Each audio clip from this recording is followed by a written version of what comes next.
नमस्कार. या निवडीच्या माध्यमातून पुन्हा एकदा सर्वांचं स्वागत करतो. तेव्हा प्राधान्यक्रम जनरेट करून लॉक करण्यासाठीचा आजचा शेवटचा दिवस आणि शेवटचे काही मिनिटं शिल्लक राहिले आहेत.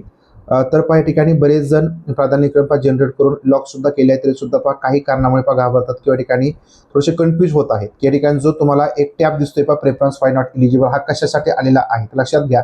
तुम्हाला मी सुरुवातीला सांगतो की हा जो टॅब आहे, तर जर तुम्हाला प्राधान्यक्रम जनरेट होत नसतील तर तुम्हाला ते प्राधान्यक्रम का जनरेट होत नाहीत, तर या कारणासाठीच फक्त हा टॅब आलेला आहे. आणि तुम्हाला जर प्राधान्यक्रम जनरेट झालेले असतील, तुम्ही लॉक केले असतील, तर तुम्हाला हा टॅब यूज करण्याची आवश्यकता नाही किंवा घाबरण्याचं काही कारण नाही. तर समजलं.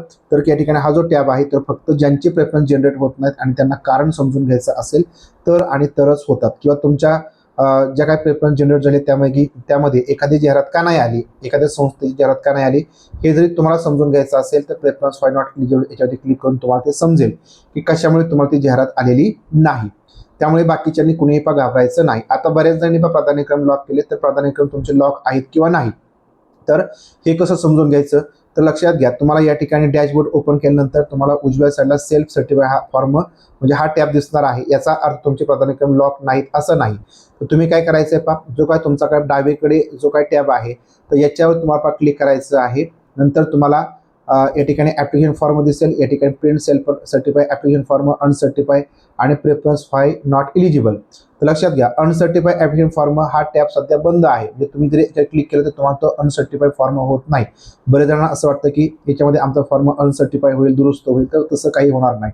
नंतर बघा, या ठिकाणी प्रेफरन्स फॉर्म फेज 1 याच्यामध्ये विदाउट इंटरव्ह्यू तुमचे प्राधान्यक्रम लॉक आहेत किंवा नाही हे बघण्यासाठी तुम्हाला प्रिंट प्रेफरन्सेस हा टॅब दिलाय आणि खाली अनलॉक प्रेफरन्स हा टॅब दिलेला आहे. जर तुम्ही प्रिंट प्रेफरन्स या टॅबवरती क्लिक केला तर या ठिकाणी तुम्हाला डाव्या साईडला डाउनलोड प्रेफरन्सेस किंवा लॉकड प्रेफरन्सेस आणि जनरेटेड प्रेफरन्स असे 2 टॅब दिसतील. त्यावरती जर क्लिक केलं तर तुमच्या समोर तुमची जी काही प्रेफरन्सेस तुम्ही लॉक केले त्याची PDF अशा प्रकारे डाउनलोड होईल. आणि मग या ठिकाणी तुमचं नाव असणारे तुम्ही जे काही प्राधान्यक्रम लॉक केलेले आहे ते सगळे या ठिकाणी दिसतील. आणि त्याच्यानंतर सगळ्यात खाली तुमचं या ठिकाणी सही आणि त्याच्याखाली तुमचं नाव आहे. आता लक्षात घ्या, इथं सही वगैरे तुमची आलेली नाही. लक्षात घ्या, सही नाही, इथं फक्त तुमचं सही नाव आहे आणि खाली तुमचं काय फक्त नाव आहे. तर सही इथं आलेली नाही. नाहीतर परत या ठिकाणी कन्फ्यूज होणार की माझ्या फॉर्मवरती सही नाही आली, तर सही वगैरे दिसत नाही. त्यानंतर बघा, तर हे अशा प्रकारे तुम्ही ओळखायचं की विदाउट इंटरव्ह्यू प्रेफरन्स तुमचे लॉक आहेत का नाही. तर विथचे सुद्धा तसंच बघा, जर प्रिंट प्रेफरन्स आणि अनलॉक प्रेफरन्स हे टॅब तुमची दिसत असतील, याचा अर्थ तुमचा फॉर्म कसा आहे लॉक आहे. तुम्हाला काहीही टेन्शन किंवा काळजी करण्याचं कारण नाही.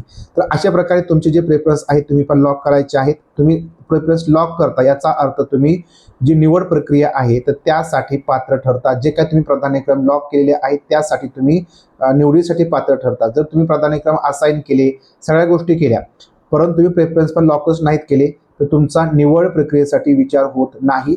त्यामुळे प्राधान्यक्रम जर तुमचा निवड व्हावी असं वाटत असेल तर प्राधान्यक्रम लॉक करा.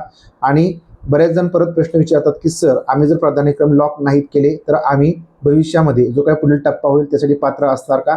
लक्षात ठेवा, जर तुम्ही प्राधान्यक्रम लॉकच नाहीत केली किंवा तुम्ही प्राधान्यक्रम दिलेच नाहीत, याचा अर्थ तुमचा या भरतीच्या प्रक्रियेमध्ये विचार होणार नाही. परंतु पुढच्या टप्प्यामध्ये ज्या काही नवीन जाहिराती येतील तर त्यासाठी तुम्ही पात्र असणार आहात. तर त्यामुळे टेन्शन घेण्याची काही आवश्यकता नाही.